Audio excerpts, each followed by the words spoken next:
Aujourd'hui, on va s'attaquer à du lourd. Je vais vous parler du JBL Tour One M3 qui est sorti il y a très peu. C'est un nouveau casque et pour ceux qui suivent ma chaîne, vous allez vous dire, bon Zofu, encore une présentation de casque, ça fait même pas un an que t'as l'autre. Alors ouais, ok, mais va falloir que je vous contextualise un petit peu. Pour commencer, je vais vous parler un peu du packaging, donc on va y aller très vite. On ressent que c'est de la qualité, comme d'habitude on est habitué, c'est JBL, c'est du haut de gamme. Les reliefs sur la boîte sont vraiment très classe, c'est très agréable au toucher. Pareil sur le dessus, on retrouve encore des reliefs, c'est vraiment très cool. Sur la façade arrière, on a pas mal d'informations concernant les caractéristiques du produit, notamment leurs fonctions. Bon, ça, on va le voir dans une deuxième partie de la vidéo avec la présentation de l'application et surtout la présentation des fonctionnalités et voir ce qui a été amélioré par rapport au Tour One M2. Pour ça, je vous invite, si ça vous intéresse, à aller voir ma première vidéo je vais vous mettre la petite info juste en haut à droite et comme ça, vous pourrez aller voir la première vidéo et vous pourrez comparer avec celle-là et vous faire une petite idée. Un truc qui est très cool aussi, c'est que j'ai eu droit à 3 mois de Deezer gratuit en achetant à la Fnac, ça c'est plutôt cool, merci à eux. Donc sans plus tarder, je vais commencer par vous faire un petit unboxing, toujours des petits scotch sur le dessous et quand on voit le format catastrophique que sont mes vidéos, on commence à avoir l'habitude, donc pour ceux qui n'ont pas vu la présentation du Tour One M2, allez vraiment la voir, vous verrez que c'est la même recette. Zofu qui galère à retirer des étiquettes, on adore. Après avoir massacré la boîte, c'est bon, on peut enfin ouvrir, donc après on n'a plus qu'à mettre le produit bien droit et à faire coulisser et hop, c'est super simple. On laisse ça de côté et on va s'atteler à la suite du packaging. Moi qui ai eu le Tour One M2, je peux sentir déjà la différence. Ici, ils ont décidé de faire des petits poinçons où ils remettent dessus le casque. Comme on retrouve directement sur la face avant de la boîte, on retrouve exactement le même casque, sauf que cette fois-ci, il est modélisé sous forme de poinçon. Là, on trouve le même dessous que tout à l'heure. Et la boîte, après, c'est une boîte noire classique assez sobre. Donc le petit casque, on ouvre la partie du dessous et on soulève. Ah ok, alors déjà, on a une petite notice que je crois que je n'avais pas sur le Tour One M2. En tout cas, ça fait très quali, une notice cartonnée, une notice vraiment on sent la qualité qui a été améliorée par rapport à l'ancien modèle, où l'ancien modèle parfois il y a quelques petits points qui laissent à désirer, comme par exemple les accessoires qui sont inclus. On retrouvait par exemple des vieux câbles en plastique, alors que par le passé j'ai pu avoir un JBL Live 660 NC et je n'avais pas ce problème justement puisque c'était un câble tressé. Alors comme vous l'avez vu, j'ai choisi la configuration du casque en bleu pour changer un peu, parce que à force d'avoir que des casques noirs, ça donne un petit peu envie de changer. Pareil pour mon téléphone et pareil pour pas mal d'autres objets. Donc on retrouve une petite mallette de protection dans laquelle le casque est mis dedans. Et on retrouve aussi un petit support, donc voilà, pour bien maintenir pendant la route le casque. Une boîte qui a notamment changé puisque l'ancienne était ovale, alors qu'ici on retrouve une forme un petit peu plus triangulaire. Concernant ici les accessoires qui sont inclus, on y retrouve bien évidemment un câble jack vers USB type C, donc c'est une nouvelle fonctionnalité, c'est que sur ce casque il n'y a pas directement, comme sur les anciens casques JBL, du micro jack vers du jack classique. Cette fois-ci ils ont retiré ce port là et ont décidé plutôt de l'adapter en USB-C. En soi ça peut être pas trop mauvais, mais c'est vrai que souvent on aime bien quand même avoir chaque port indépendant. Et par contre, point un peu négatif là-dessus, c'est qu'on retrouve quand même un câble en plastique. Avec d'inclus, on a bien évidemment un petit chargeur qui m'a l'air ma foi relativement long. Voilà, donc un petit chargeur avec un petit dongle, puisque le chargeur, en réalité, ça c'est un bon point, c'est qu'ils ont amélioré, ils ont fait de l'USB type C vers de l'USB type C, mais on peut quand même, si on n'a pas d'USB type C, le transférer en USB type A. Ça franchement, c'est un bon point. Et après, on retrouve une petite notice, donc ça peut tout genre être sympa. Bon, moi en l'occurrence je sais me servir d'un casque, donc ça devrait le faire, on ne va pas avoir trop de problèmes avec ça. Et petit point aussi que je viens de remarquer sur le packaging, on va marquer Tour One M3 directement sur la boîte cartonnée quand on ouvre. Hop, pareil, on va laisser ça et on va se préoccuper de l'essentiel. Donc l'essentiel, une petite boîte, on voit qu'ils ont gardé à peu près les mêmes matériaux que sur le Tour One M2. Petit truc en plus qu'on a, c'est une lanière, petite lanière en plastique, et à l'intérieur même touché, même texture en fait que le boîtier, on va dire. Donc boîtier assez top. Et on va passer maintenant à l'ouverture du casque. Voilà, donc j'ai ouvert et quand on ouvre, on a directement accès au Tour One M3. C'est vrai qu'on remarque un petit peu la différence avec le Tour One M2 dans le packaging, c'est que là, au lieu que les accessoires soient directement mis dedans, là on a juste maintenant que les anti-humidité, je crois que ça s'appelle. J'ai jamais vraiment su souvent à quoi ça servait. Si vous savez dans les commentaires, n'hésitez pas à le dire, ça permettra de se renseigner un petit peu. Donc JBL Tour One M3 en couleur bleue que je trouve vraiment, mais vraiment très beau. Ça change un petit peu des couleurs noires que j'ai pu avoir voir. Ce que je peux remarquer aussi, c'est que déjà à la première prise en main, le casque est un peu plus léger que l'ancien et ça franchement ça fait plaisir parce que l'ancien, au bout de plusieurs heures de port sur la tête, ça commence à peser un petit peu, on commence à le sentir et pour ma part, moi qui ai un crâne assez réceptif, on va dire au poids, le casque par exemple je ne peux pas le mettre droit, je le mets un peu plus en retrait, bon.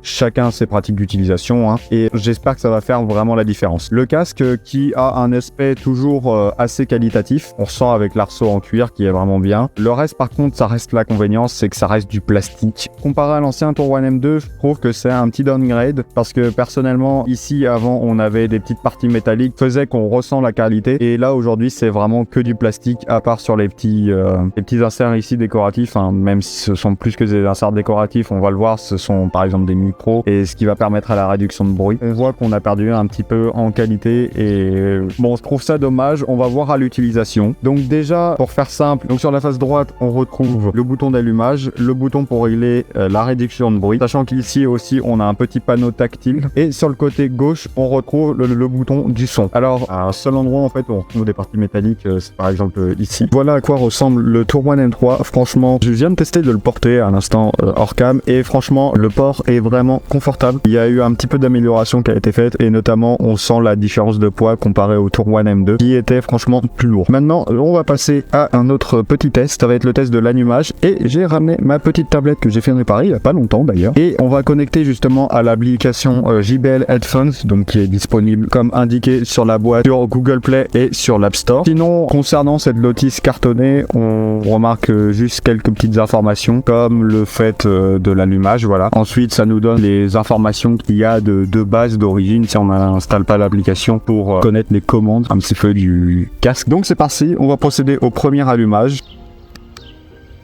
Ah si, d'accord, ok. On a toujours la petite lumière bleue qui clignote.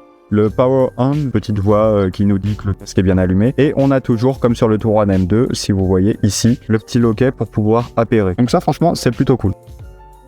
Donc on ouvre l'application JBL Headphones et donc là on voit qu'il connecte le Tour One M3, donc on va l'appareil directement sur la tablette. Donc là il nous marque qu'on est connecté, qu'on se connecte. On accepte l'association et on voit qu'on a notre Tour One M3. Donc là, on a directement la configuration qu'on peut démarrer. Il nous donne des conseils sur le produit, tout ça, mais j'avais la même chose au final sur mon Tour One M2. Il faut savoir que ce casque, il a une nouvelle fonctionnalité, c'est le suivi de la tête. C'est-à-dire qu'en gros, imaginons qu'on prenne une salle de concert. Le son viendra de devant, mais par exemple, si vous tournez la tête, là, le son continuera de venir de la même provenance. Et ça va jouer en fait avec la balance stéréo et l'audio 360. Donc, je vais passer sur la tablette pour vous montrer un petit peu les fonctionnalités.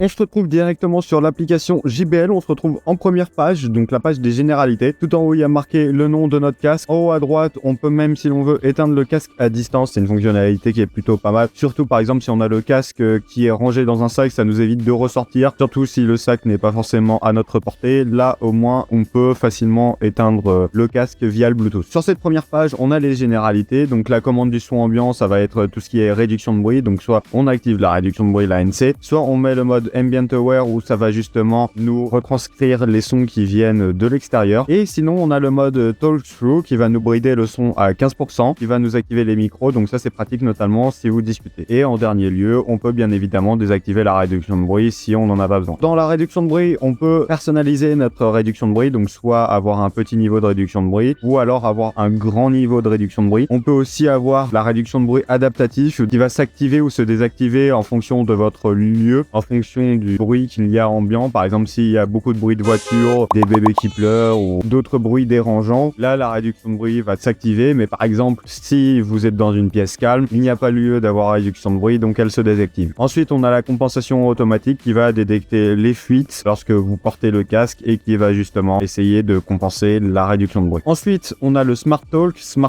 qui est une fonction où le casque va détecter lorsque vous parlez et qui va activer le mode Ambient Aware. Entre autres, il va activer les micros pour vous permettre de parler. L'amplification sonore personnelle, ça c'est une fonctionnalité qui permet d'amplifier le son autour de vous. Alors c'est pas totalement pareil que Ambient Aware, que là en l'occurrence vous pouvez décider par exemple si vous voulez entendre le son à droite ou à gauche en réglant le gain. En gros, ce qui va se passer, c'est que par exemple si vous le mettez au centre, ça va désactiver la réduction de bruit et là après vous pouvez régler votre gain. Donc si vous voulez plus ou moins de réduction de bruit. Et par exemple vous pouvez la mettre à gauche ou à droite. Donc dans mon cas, par exemple, si je l'active et que je mets la balance à droite, le gain activé au max, je vais entendre le bruit à droite. Donc la réduction de bruit va se désactiver à droite, mais va rester activée à gauche. Moi, pour ma part, je ne vois pas lieu de l'utiliser, donc je le désactive. Ensuite, la lecture pause auto. Ça, c'est tout simple. Ce sont les capteurs qui détectent lorsque vous portez ou vous ne portez pas le casque. Les mouvements, encore une fois, c'est simple. Ce sont les commandes du casque. Donc, on a le toucher au niveau du bouton de la réduction de bruit, où ça va activer la réduction de bruit, ambient aware, ou alors l'éteindre. Et le panneau tactile, où là, on a le toucher pour la lecture pause, le double appui, triple appui, etc. Toutes les fonctions que vous voyez ici. Les invites focales, bon, là, c'est simple. C'est la petite voix qui, quand vous allez allumer, éteindre votre casque, ou alors le mettre en mode appairage, qui va vous donner pas mal d'informations sur l'état de votre casque. Pour terminer, nous avons Silent Mode. Silent Mode, c'est quelque chose, en gros, qui va déconnecter le Bluetooth. C'est marqué tout en haut, d'ailleurs. Ce qui est bien, c'est qu'on est bien informé sur cette appli, où on nous donne toutes les informations pour comprendre les fonctions. Et au pire, on teste et c'est relativement intuitif. Là, entre autres, ce que ça va faire, c'est que ça va déconnecter le Bluetooth et ça va juste garder la réduction de bruit. Et le but, c'est que, par exemple, imaginons que vous soyez dans le train ou alors dans une bibliothèque où ça parle un petit peu autour de vous, de réduire le bruit et de permettre de vous concentrer pour travailler. Ensuite, quand on passe sur la partie audio, on a l'audio haute résolution LDAC. Donc ça, comme ça nous le stipule sur l'application, ça nous passe en 24 bits,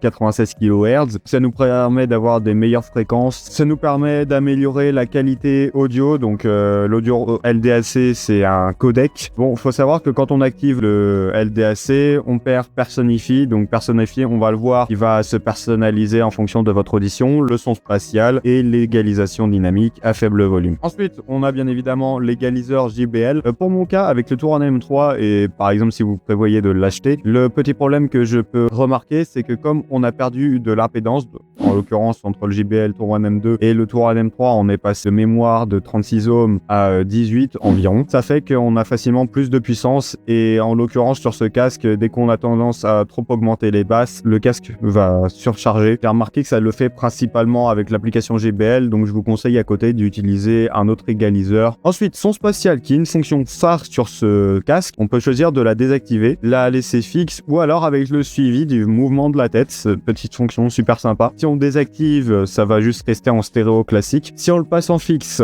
on a le son spatial, donc c'est-à-dire que ça améliorera l'ambiance, on va dire, du casque. On aura plus l'impression que le son peut venir par exemple de derrière vous, devant, de biais, etc. Là, on peut la régler en musique, mais on peut aussi la régler en film et en jeu. Ensuite, Personify. On va parler de Personify. Personify, qu'est-ce que c'est? C'est quelque chose qui va vous aider justement, par exemple, si vous avez des problèmes auditifs. Qu'est-ce que ça va faire? Ça va vous lancer un test où vous allez devoir dire, par exemple, si vous entendez telle ou telle fréquence ou si vous ne l'entendez pas.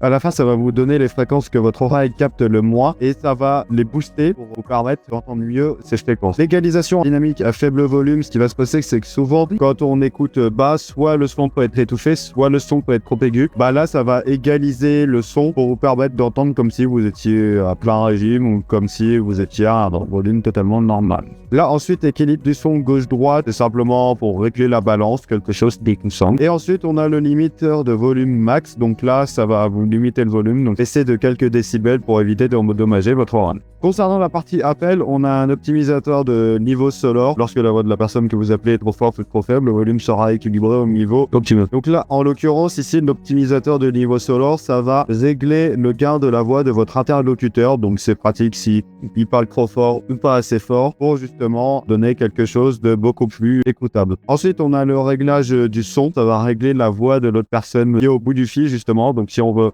naturel, si on veut renforcer les aigus ou si on veut renforcer les graves. Et après, on a le réglage de la voix. Donc là, cette fois-ci, ça va régler votre voix. Ça va appliquer une petite correction pour que l'interlocuteur à qui vous parlez vous entende mieux. Donc, soit on a naturel, soit on a puissant pour nous entendre mieux, soit on a brillant pour donner quelque chose à votre voix de plus aigu et de plus audible. Et en dernier, on a le voice-over. Voice-over, ça sert à quoi? C'est pendant que vous parlez, ça peut désactiver la réduction de bruit et activer les micros pour avoir un retour de votre voix. C'est pratique notamment si vous êtes peu à l'aise avec la réduction de bruit et que vous commencez à perdre un peu le fil de votre discussion. On va terminer sur la partie autre. Donc là, ce sont des fonctions un peu bonus, entre guillemets, notamment le mode détente qui est tout nouveau sur ce casque que je ne connais pas. C'est simple, par exemple, si vous avez des problèmes à l'endormissement ou même si vous voulez simplement être détendu, le casque va vous jouer directement des petits bruits. Donc là, ça peut être des grillons, des bruits de feu de camp, des bruits de vagues, des bruits de vent avec des arbres qui frottent ou alors des bruits d'eau. Et après, vous pouvez régler la durée durer 1 minute à 5 minutes. Ensuite, on a l'arrêt auto, quelque chose que je vais activer sur ce casque. Imaginons que vous posez votre casque sur une table, vous partiez faire quelque chose et que vous oubliez d'éteindre votre casque. Le casque va s'éteindre automatiquement, par exemple pour mon cas, au bout de 30 minutes,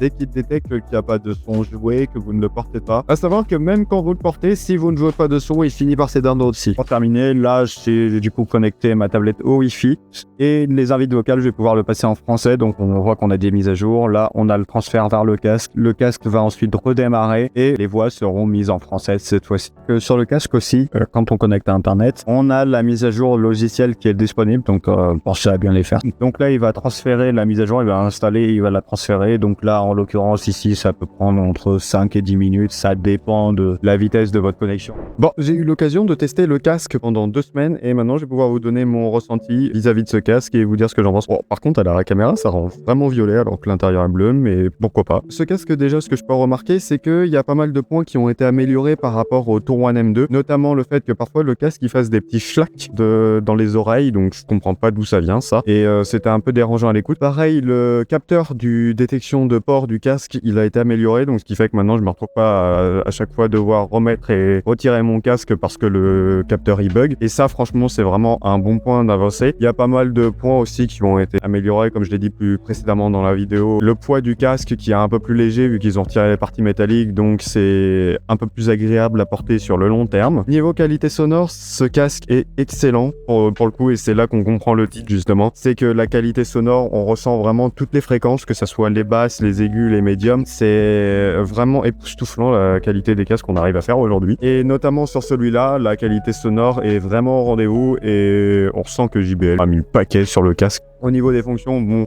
je vous en ai déjà parlé pas mal dans la vidéo, mais là, on a tout ce qui est allumage du casque et aussi le mode appairage, la réduction de bruit. Et de l'autre côté, niveau ergonomie, ça aussi un point qui a été amélioré, c'est qu'avant, le bouton de volume était sur cette tranche-là du casque. Et aujourd'hui, ils l'ont mis ici et je trouve que c'est beaucoup plus ergonomique, la manière dont sont positionnés les boutons, ça a été amélioré, ça c'est vraiment cool. Pareil, il y a un point qui est pas mal. J'ai un ami qui est possesseur d'un Quantum 910 Bluetooth. Ce Quantum a la particularité de pouvoir être utilisé pendant qu'on le recharge en USB. Et bah ce casque aussi, on peut s'en servir pendant qu'on recharge en USB. Entre autres, là, j'ai pas eu vraiment l'occasion de m'en servir de la recharge en USB pendant que je m'en servais, puisque souvent je le mets à recharger quand je suis en déplacement et que je m'en sers pas. Mais ça peut être pratique, à voir ce que ça donne dans le temps. Je sais que la première fois que je l'ai testé, j'avais un peu des grésillements pendant que j'écoutais ma musique avec. Donc à voir ce que ça donne réellement. Donc honnêtement, pour refaire ma review, ce casque est vraiment bien. Je le recommande si vous avez vraiment beaucoup d'argent. C'est ça le problème, c'est que c'est un casque aujourd'hui qu'on retrouve, alors les termes fâcheux, à 350 € sans le Smart TX et à 400 € avec le Smart TX. Donc le Smart TX, c'est un petit boîtier déporté qui permet de contrôler votre casque et on retrouve la plupart des fonctionnalités de l'application JBL. À vous de décider si vous décidez de le prendre. Honnêtement, je ne peux que vous le recommander, uniquement si vous avez beaucoup d'argent. Sinon, je vous conseille de partir sur des gammes un peu plus basses, comme la gamme Life par exemple, où on peut retrouver des casques autour des 100 €. Et sinon, après, vous pouvez descendre encore